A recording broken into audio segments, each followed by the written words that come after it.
많은 돈을 가지고 있다, 이것이 중요한 것이 아닙니다. 내가 가지고 있는 것을 어떻게 쓸 수 있는 능력을 가지고 있느냐. 이 세상 속에는 어리석게 살아가는 수많은 사람들이 있음을 보게 하고 깨닫게 한다라고 하는 것입니다. 하나님이 우리에게 주신 은혜는 풍성한데 은혜가 전혀 없는 사람과 같이 삶을 살아가면서 내가 은혜가 없어서 죽어가고 있습니다, 나에게 더 깊은 은혜가 필요합니다라고 고백하면서 우리에게는 엄청난 은혜가 있지만 이 은혜를 제대로 사용하지 못한 채 은혜에 굶주려서 살아가는 사람들이 있다라고 하는 것입니다. 오늘 우리가 성경의 말씀을 보게 되면 오늘 성경의 본문의 말씀을 4가지 땅에 떨어진 씨 비유다, 이렇게 말씀합니다. 좀 더 다른 말로 이야기하면 우리의 귀에 씨 뿌리는 비유다, 이렇게 잘 알려져 있는 말씀이라는 것이죠. 우리가 이 세상을 살아가면서 하나님이 내게 주신 은혜가 있습니다. 하나님이 내게 주신 말씀이 있습니다. 날마다 우리 한 사람 한 사람에게 하나님께서 성령의 마음을 주시고 감화와 감동을 주시고 우리로 하여금 주님과 함께 서서 살아가는 하나님의 백성이 되어지도록 날마다 우리의 마음을 울리게 하시는 하나님의 음성이 있다라고 하는 것이지요. 중요한 것은 무엇인가?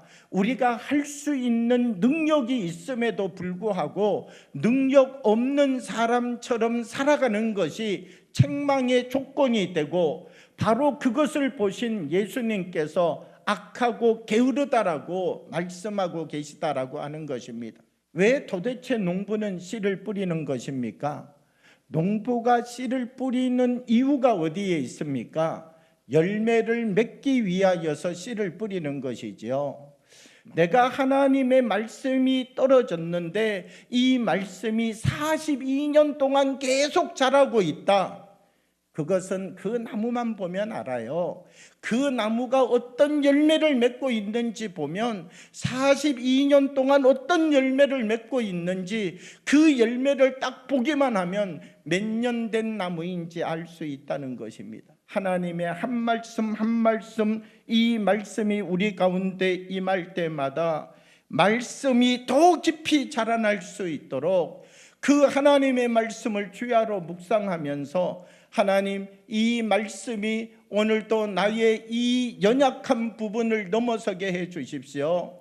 하나님, 오늘도 내게 이 단단해져 있는 나의 심령의 문을 하나님께서 깨트려 주시고 하나님의 말씀 앞에 내가 아멘하고 응답하며 서서 주님이 주시는 한 말씀 한 말씀 내 안에 뿌리를 내리고 하나님의 말씀이 30배, 60배, 100배의 열매를 맺어갈 수 있도록 하나님, 내게 능력이 있음에도 사용하지 않은 채 살아가는 사람이 아니라 하나님이 내게 주신 이 능력을 가지고서 하나님, 우리의 삶에 열매를 맺을 수 있는 삶을 살아가는 주님의 사람이 되겠습니다. 우리들이 고백하며 주님 앞에 세워져 가는 하나님의 사람들이 되어지기를 원합니다.